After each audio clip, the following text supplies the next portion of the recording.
Bertrand, ce dimanche, la Belgique célèbre sa fête nationale et vous avez voulu, en ce 21 juillet, mettre la lumière sur cette monarchie du Nord que l'on connaît au fond assez peu, Bertrand. Que l'on connaît très peu, c'est vrai, même si moi, ce plat pays, la Belgique, puisqu'il est le mien, je le connais très bien, comme le chantait Jacques Brel.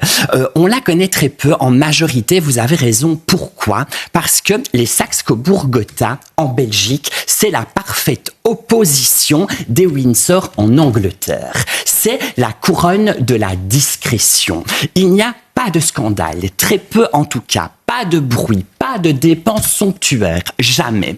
Pourquoi ? En cela, il y a une raison. Les souverains en Belgique règnent sur des sujets, et non sur un territoire. L'actuel roi, Philippe Ier, et son épouse, la reine Mathilde, sont donc rois et reines des Belges et non rois et reines de Belgique.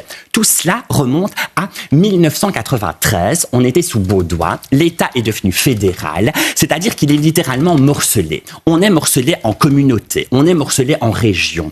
Il y a 3 langues nationales, le français, le néerlandais et l'allemand. Personne ne supporte personne. Bref, les Flamands détestent les Wallons. Et surtout, les Flamands veulent l'abrogation de la monarchie. D'après les dernières statistiques, si on leur laissait le pouvoir, ils souhaitent regagner leur indépendance et ne plus dépendre du giron de la couronne. Ils sont donc très discrets, le roi et la reine des Belges, parce qu'ils savent très bien qu'au moindre faux pas, les Flamands leur tombent dessus et on demandera leur destitution.